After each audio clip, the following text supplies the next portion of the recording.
Hello friends, welcome to our YouTube channel teaching exam overload. दोस्तों, आज के session के अंतर्गत आपकी जो सीटेट जुलाई 2024 की क्लासेस लगातार और बेहतरीन ढंग से चल रही हैं, उसमें आज हमारी पॉलिटी की नेक्स्ट क्लास है, जिसमें आज हम क्लास 6 पॉलिटी के चैप्टर नंबर 7 को पढ़ेंगे, जिसका नाम है नगर प्रशासन। तो आज का हमारा टॉपिक क्या है? नगर प्रशासन, जो कि क्लास 6 पॉलिटी का चैप्टर नंबर 7 है।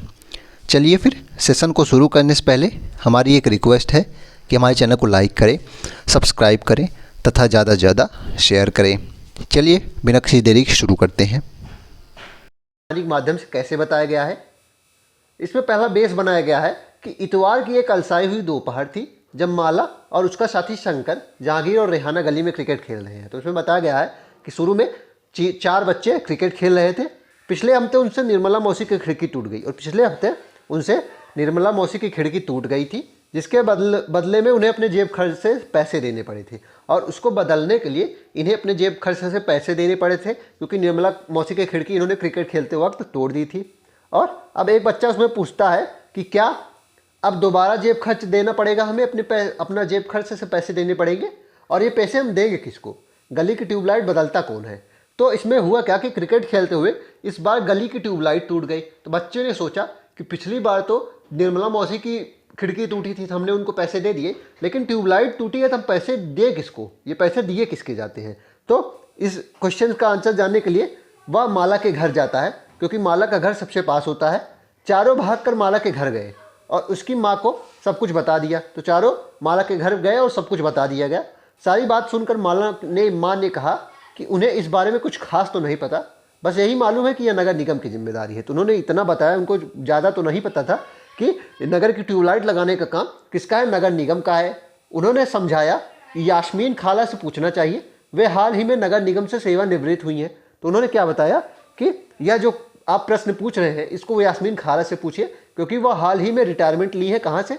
नगर निगम से। और जिसका काम क्या होता है कि शहर से संबंधित विभिन्न कार्य करना। अभी आप उसको देखेंगे, जाओ उनसे पूछ लो और माला तुम जल्दी घर आना। तो इसमें वो जाते हैं, बच्चे देखते हैं क्या क्या प्रश्न पूछते हैं यास्मीन खाला से। ये नगर निगम में अभी हाल ही में रिटायरमेंट पे हुई है इनकी।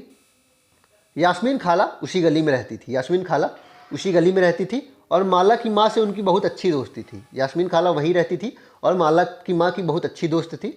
चारों दौड़कर खाला के घर पहुँचे और जैसे ही उनका दरवाज़ा खुला वे एक साथ किस्सा सुना दिए कि पिछली बार हमसे निर्मला मौसी की खिड़की टूटी थी तो हमने तो पैसे उसके दे दिए, क्योंकि वह उनकी व्यक्तिगत खिड़की थी। लेकिन अब इस बार हमसे गली की ट्यूबलाइट फूट गई है तो हमें क्या पैसे देने पड़ेंगे, और देने पड़ेंगे तो हमको ये पैसे देने किसको है, क्योंकि यह ट्यूबलाइट लगवाता कौन है? चलिए देखते हैं यास्मीन खाला जवाब क्या देती हैं। वे हंसकर बोली, कोई एक व्यक्ति नहीं है जिसको तुम पैसे दे सकते हो। उन्होंने बताया यास्मीन खाला ने कि इस कार्य के लिए कोई एक व्यक्ति नहीं है जिसको तुम पैसे दे सकते हो। एक बहुत बड़ी संस्था है जिसके नगर निगम कहते हैं। इसमें बताया कि इस काम को करने के लिए एक बहुत बड़ी संस्था है जिसको नगर निगम कहते हैं। उन्होंने बताया कि इस काम को बहुत बड़ी संस्था मिलकर काम करती है और इसे नगर निगम कहा जाता है। आगे देखते हैं, या सड़कों पर रोशनी की व्यवस्था करते हैं। अब इसके बाद इन्होंने नगर निगम के काम क्या क्या बताया उसको देखते हैं। सड़कों पर रोशनी की व्यवस्था करना, कूड़ा करकट इकट्ठा करना, पानी की सुविधा उपलब्ध कराना, सड़कों और बाजारों की सफाई का काम भी करवाना। तो ये काम इसमें नगर निगम के बारे में बताए गए। माला बोली, हाँ मैंने नगर निगम के बारे में सुना है। तो माला ने बोला कि मैंने नगर निगम के बारे में सुना है। मैंने शहर में बोर्ड देखे जो नगर निगम द्वारा लोगों को मलेरिया के बारे में बताने के लिए लगाए जाते हैं। तो उसमें एक बच्ची बोली कि मैंने नगर निगम के बारे में सुना है, मैंने एक पोस्टर देखा था जिसमें नगर निगम के द्वारा लोगों को मलेरिया के बारे में बताया जा रहा था। आगे देखते हैं। आगे खाला बोली कि तुम बिल्कुल सही कह रही हो, नगर निगम का काम यह सुनिश्चित करना भी है कि शहर में बीमारियां न फैलें। यह स्कूल स्थापित करता है और उन्हें चलाता है। तो इसका काम क्या है नगर निगम का? कि शहर में बीमारियां भी ना फैले, और स्कूल भी स्थापित करना, उसको संचालन करना किसका काम है? यह भी नगर निगम का काम है। शहर में दवाखाने और अस्पताल चलाता है। शहर में दवाखाने भी चलवाता है, अस्पताल भी चलाता है।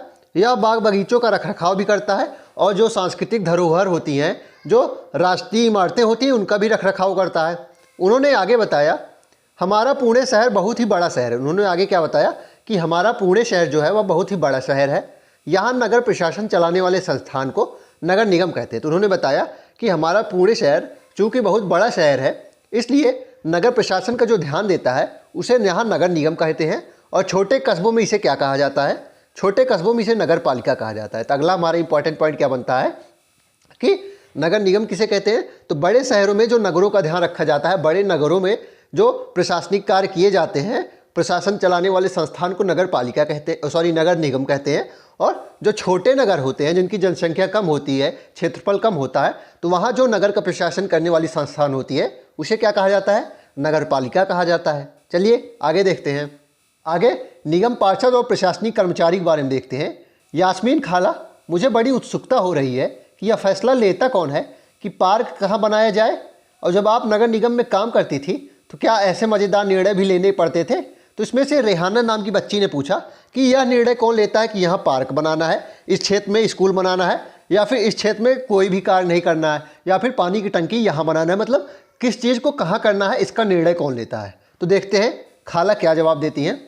खाला ने जवाब दिया, नहीं रेहाना, मैं तो निगम के लेखा विभाग अकाउंटेंट थी। तो वो क्या थी? यास्मीन खाला अकाउंटेंट थी।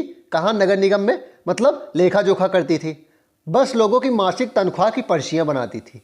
चूँकि शहर का आकार बहुत बड़ा होता है, इसलिए नगर निगम के कई निर्णय लेने होते हैं। तो चूँकि शहरों का आकार जो होता है, क्षेत्रफल होता है, वह बहुत बड़ा होता है, इसलिए नगर निगम को कई निर्णय भी लेने होते हैं। इसी तरह शहर को साफ रखने के लिए बहुत काम करने पड़ते हैं, और शहर को साफ रखने के लिए भी बहुत काम करना पड़ता है। ज़्यादातर निगम पार्षद ही यह निर्णय लेते हैं, ज़्यादातर निगम पार्षद यह निर्णय लेते हैं। अब निगम पार्षद होते क्या हैं, इसको अभी आप अगले पैराग्राफ में देखेंगे।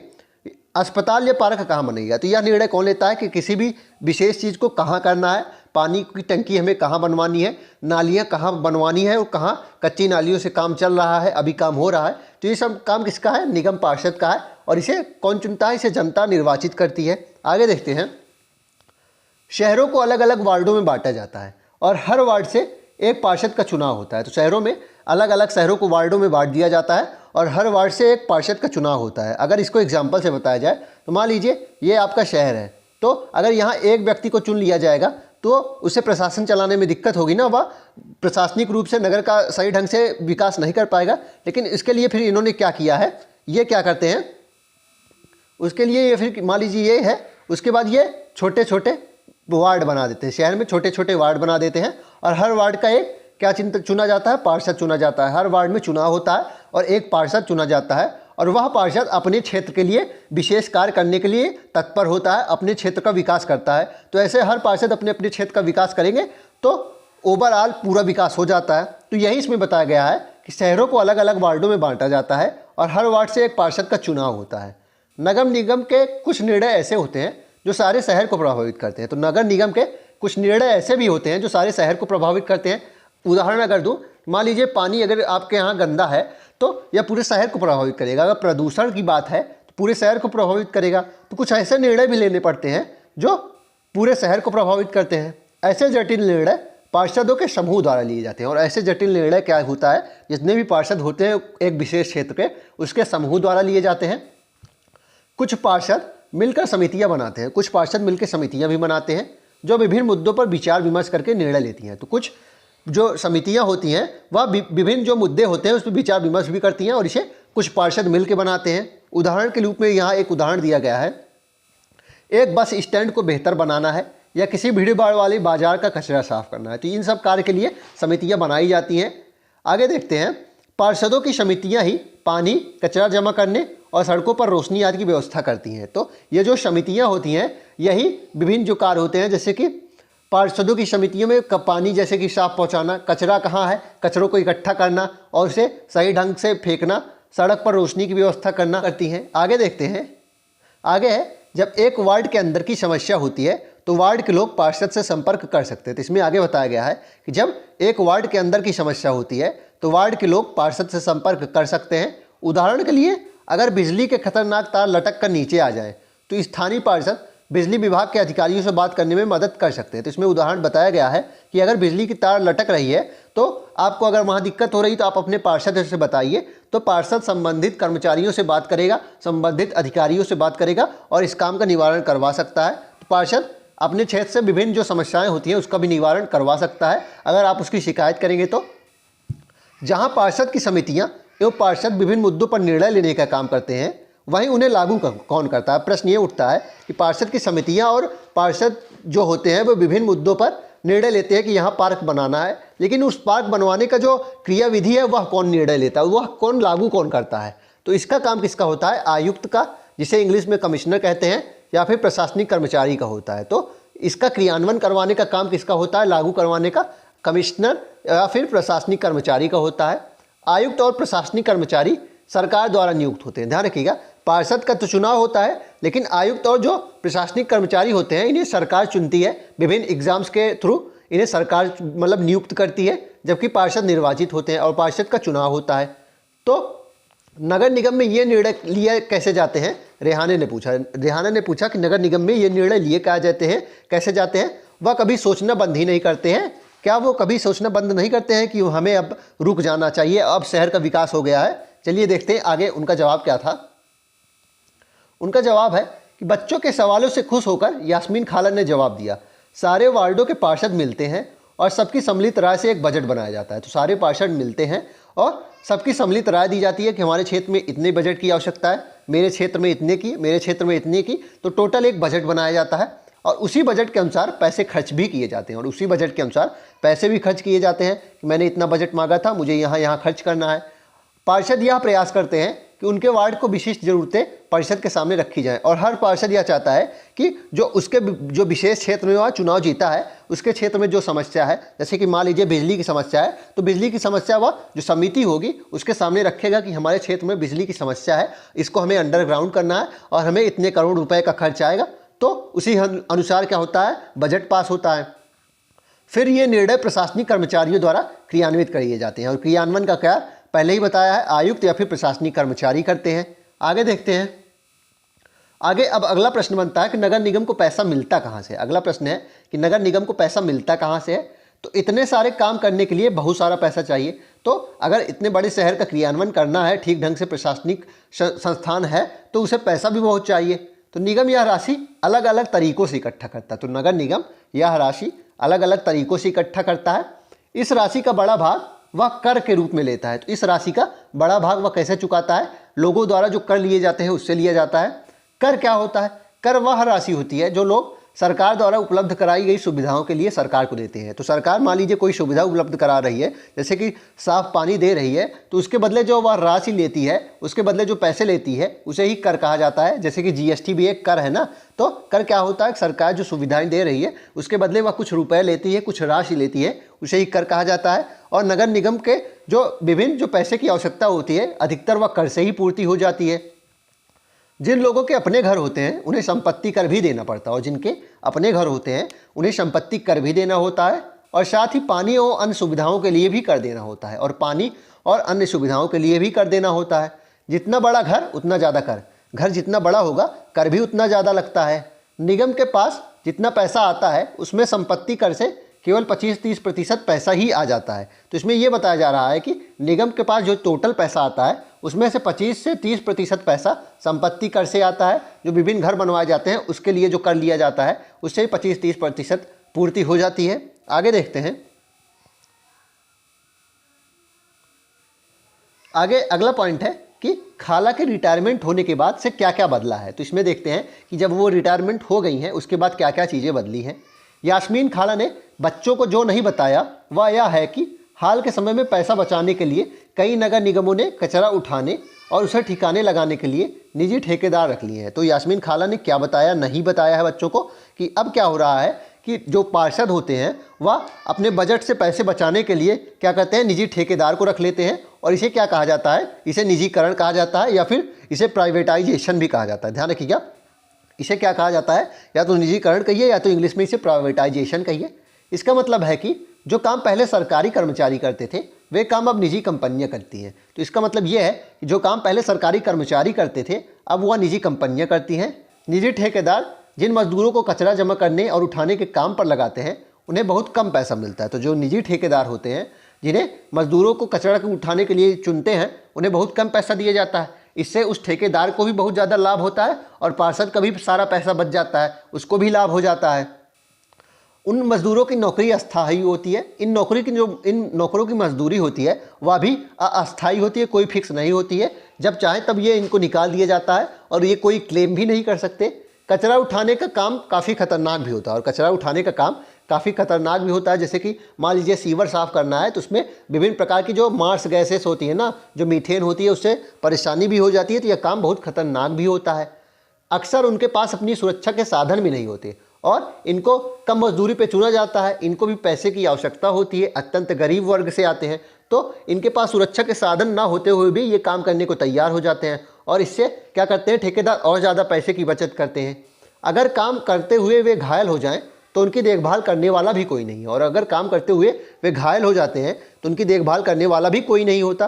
तो इसमें यह बताया जा रहा है कि हाल के समय में जो पार्षद हैं वह कुछ पैसे बचाने के लिए ठेकेदार को कुछ पैसे दे देते हैं, तो ठेकेदार का भी लाभ हो जाता है और ठेकेदार उनमें से और कम पैसे देके उन मजदूरों से काम करवाता है। तो पार्षद और ठेकेदार पैसों का लाभ कमा लेते हैं। आगे देखते हैं। आगे है कि 1994 में सूरत शहर भयंकर प्लेग फैला था। 1994 में सूरत शहर में भयंकर प्लेग फैला था, बहुत इंपॉर्टेंट है, नोट कर लीजिएगा। सूरत भारत के सबसे गंदे शहरों में से एक था। ध्यान रखिएगा, उस समय 1994 में भारत के सबसे गंदे शहरों में से एक था। वर्तमान में यह दूसरे सबसे साफ नगर में है। पहले पे कौन है? पहले पे इंदौर है और दूसरे पे कौन है? सूरत है। इसको नोट कर लीजिएगा, पहले पे इंदौर है और दूसरे पे सूरत है। आगे देखते हैं। लोग घरों और होटलों का भी कूड़ा कचरा पास की नाली में या सड़क पर फेंक देते थे। तो लोग घरों और होटलों का कचरा कहाँ फेंकते थे? या तो सड़क पर फेंक देते थे या तो नालियों पे फेंक देते थे, जिससे नाली के पानी में भी अवरुद्ध हो जाता था और ज़्यादा समस्याएं होती थी। इससे सफाई कर्मचारी को कूड़ा कचरा उठाने और ठिकाने लगाने में भी मुश्किल हो रही थी। और इससे क्या हो रहा था, कर्मचारियों को कूड़ा कचरा उठाने और ठिकाने लगाने में भी मुश्किलात आ रही थी। ऊपर से नगर निगम अपना काम नियमित रूप से नहीं कर रहा था और नगर निगम भी थोड़ा सा इस काम में ढीलापन दिखा रहा था और अपना काम ठीक ढंग से नहीं कर रहा था, जिससे स्थिति और भी बदतर हो गई। और इससे स्थिति और भी बदतर हो गई। प्लेग हवा के जरिए फैलता है। ध्यान रखिएगा, अगला पॉइंट इंपॉर्टेंट है कि प्लेग हवा के जरिए फैलता है। जिन लोगों को प्लेग हो जाए उन्हें दूसरों से अलग रखना चाहिए, क्योंकि प्लेग हवा से ही फैलता है। इसलिए जिसे प्लेग हो जाए उसे आइसोलेट कर देना चाहिए। सूरत उस साल बहुत से लोगों ने अपनी जान गंवाई। तो उस साल 1994 में बहुत से लोगों ने अपनी जान गंवाई।